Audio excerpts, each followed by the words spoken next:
ዳግም እናት ከትዳሯ ውጪ የወለደችው ልጇ። በቃሽ ውጭ። እኔና አንቺ ካልተስማማን የቀሩት ትልልቅ ሚስጥሮች ይቀጥላሉ። የኔ ፍቅር ስልክን እጠብቃለሁ። ናሆምን በብዙ መንገድ እጠላው ነበር። አሁን ግን እንደሱ የሚያሳዝነኝ ፍጥረት የለም።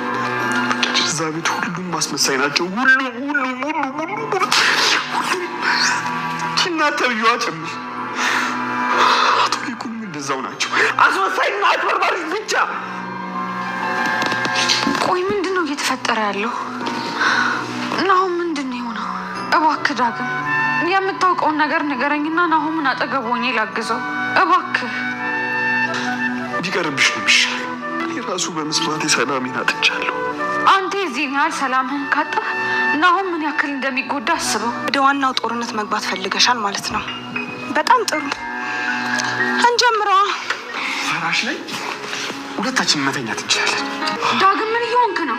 እኔ እንዲያውም አትጨቃጨቁ፣ ውስጥ ገብቼ መተኛት ነው የምፈልገው ከኑሐሚን ጋር። ምን እንደዚህ አይነት ሰዓት እንደዚህ አይነት ቀይሽ ማሳብ ታስባለህ? ምክንያቱም ክፍሌ ገብቼ ብቻዬን ስላለቀስኩ።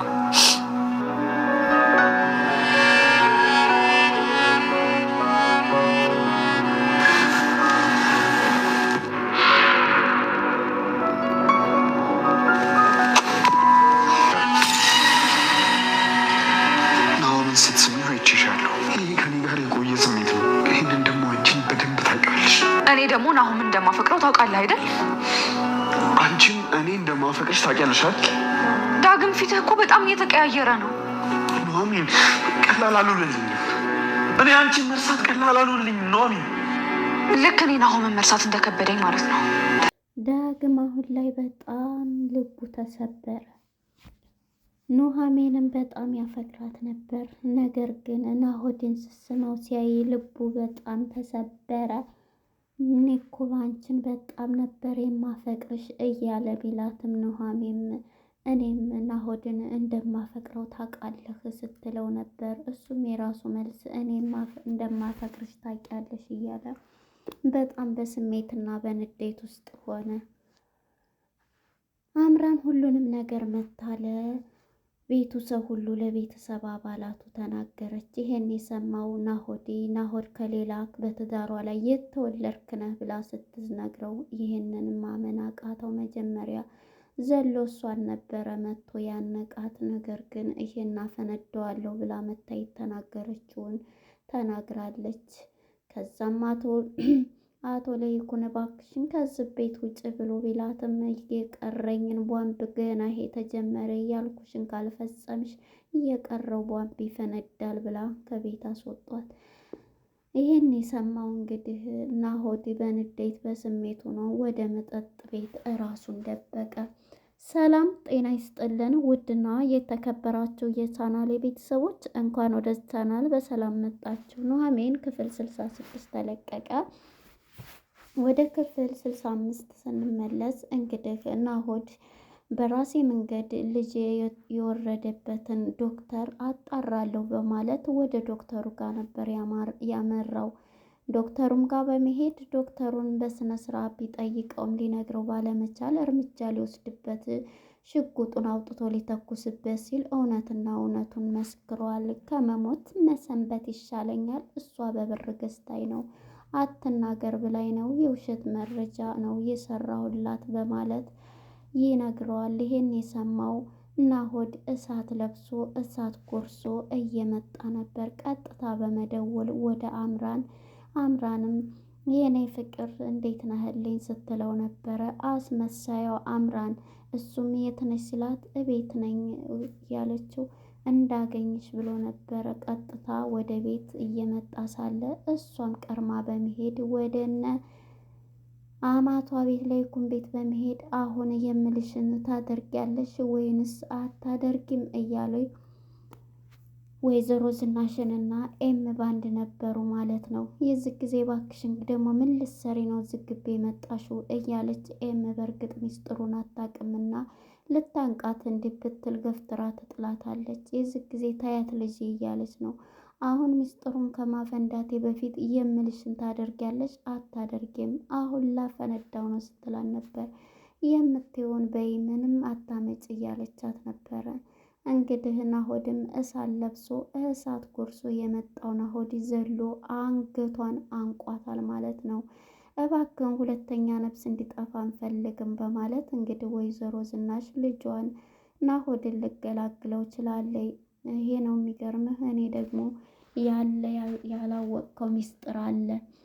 እናትህ እየወለደች በትዳሯ ላይ ሂዳ ነው ናሆድ ማነው ዳጊ ወንድምህ ነው ሲል እሱ ራሱ ደግሞ ራሱን ስትወደቀ የዚህ ጊዜ አቶ ለይኩንም እባክሽ ከቤቴ ውጭ እያለ እንትን ሲላት ነበረ። እሷም እንግዲህ ወይዘሮ ዝናሽን አሁን ከእንግዲህ ደግሞ ተስማሚያለሽ አትስማሚም የቀረውንም እኔ መልሼ እናገራለሁ ነበር ያለው። የዚህ ጊዜ ናሆድ የተሰማው ጸጸት ነው። ወንድሜ ሆኖ ልንጋደል ስንት ቀን በድየዋለሁ፣ አንቺ ነሽ ጥፋተኛይቱ እያለ ወደ ወይዘሮ ዝናሽ ላይ አፈጠጠ። ወንድማማቾችን ስታጋደይን ዝም ብለሽ ያኔ ስመታው ካለ ጥፋቱ ወንድሜን እያለ ሩጦ በቃ ወደ መጠጥ ቤት ነበር የሄደው። መጀመሪያ ውጭ ከዚህ ሲላት ደውልልኝ የኔ ፍቅር ብላ ይሄን ተናግራ ነበረ ነገረኛዋ አምራን የሄደችው። እናም እንግዲህ አምራን ነገረኛዋ ይሄንን ብላ ስትሄድ ግን ነገሩ ይሄን ከእናቷ ጋር ነበረ እየተከራከረ የነበረ።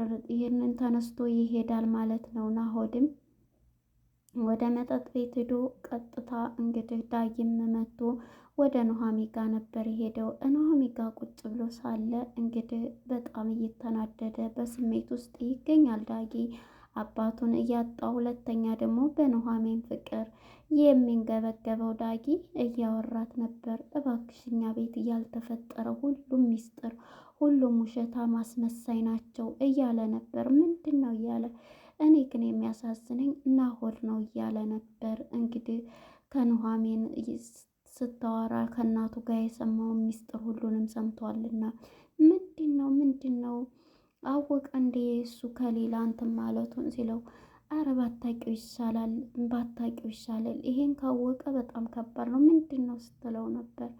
እባክሽ ያልሆነውን ብትጠይቅ ይሻላል ተይኝ እያለ ነበር ዳጊም ማለት ነው። እናም እንግዲህ ይሄንን ያወቀው ሚስጥሩን ሁሉ የዘረገፈችው አምራን እሱም ወደ መጠጥ ቤት ሆኖ በጣም እየጠጣና እየሰከረ ነበር። በዚህ ጊዜ እንግዲህ ወደ ዳጊ ጋር ሲደውልለት ዳጊም ወንድሜ ብሎ ሲደውል ዳጊም በጭንቀት ውስጥ ሆኖ እንዴ ወንድሜ ሲለው ደስታውን አልቻለም።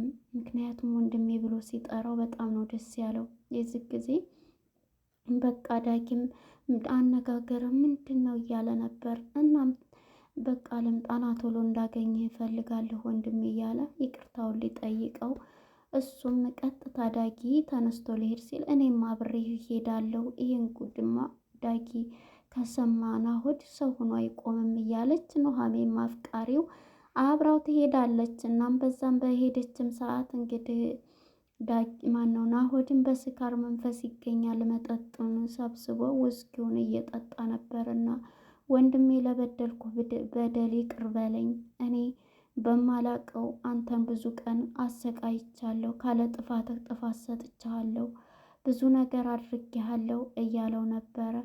እናም በቃ እያሉ መጠጡንም ከልክለውት እኔ ምንም አላደረከኝ አንተ እያለ ዳጊም ሲለው ነበር ማለት ነው። ኑሃሚን አብራ ነበር የናና ቶሎ በቃ ብሎ መጠጡንም ይከለክሉታል።